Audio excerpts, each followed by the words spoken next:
सवाल है निम्नलिखित कवि पंक्तियों की हिंदी व्याख्या कीजिए। तो चलिए देख लेते हैं किन लाइनों की व्याख्या करनी है।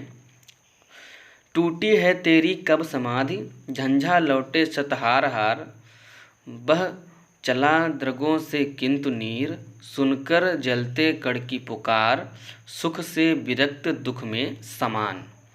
तो इन लाइनों की हमें व्याख्या करनी है। तो चलिए देख लेते हैं। सबसे पहले हेडिंग डालेंगे संदर्भ और लिखना शुरू करेंगे। तो इस तरह से संदर्भ हेडिंग डाल के लिखना शुरू करते हैं। प्रस्तुत काव्य पंक्तियाँ हिंदी की महान कवित्री श्रीमती महादेवी वर्मा द्वारा रचित संध्या गीत नामक ग्रंथ से हमारी पाठ्य पुस्तक हिंदी के काव्य खंड में संकलित हिमालय से लिया गया है या हिमालय से शीर्षक कविता से अवतरित है। दोनों में से एक लिख सकते हैं। चलिए आगे देखते हैं। हमारी अगली हेडिंग होगी प्रसंग। तो प्रसंग में लिखेंगे प्रस्तुत पंक्तियों में श्रीमती महादेवी वर्मा ने हिमालय की दृढ़ता तथा उसके हृदय की कोमलता का सुंदर चित्रण किया है। तो ये हमारा संदर्भ और प्रसंग पूरा हुआ। अगली हेडिंग हमारी होगी व्याख्या। तो चलिए व्याख्या हेडिंग डालते हैं और लिखना शुरू करते हैं। महादेवी जी ने हिमालय को एक समाधिस्थ योगी के रूप में देखा है।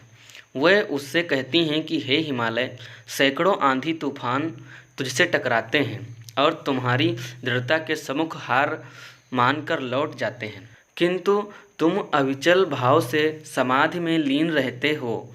इतनी बड़ी सहन शक्ति और दृढ़ता होने पर भी तुच्छ धूल के जलते कण की करुण पुकार सुनकर तुम्हारी आंखें से करुणा के आंसू जल धारा बनकर बहने लगते हैं। तुम में दृढ़ता है पर हृदय की कोमलता भी है। तुम्हारी सुख भोग में आसक्ति नहीं है। तुम सुख और दुख में एक समान रहते हो। यह महत्व की भावना तुम्हारी उच्चता की द्योतक है। तो व्याख्या हेडिंग हमारी कंप्लीट हो गई। तो चलिए देखते हैं अगली हेडिंग हमारी होगी काव्यगत सौंदर्य। तो अगली हेडिंग डालते हैं काव्यगत सौंदर्य और लिखना शुरू करते हैं। तो कुछ इस तरह से काव्यगत सौंदर्य हेडिंग डाल के लिखेंगे।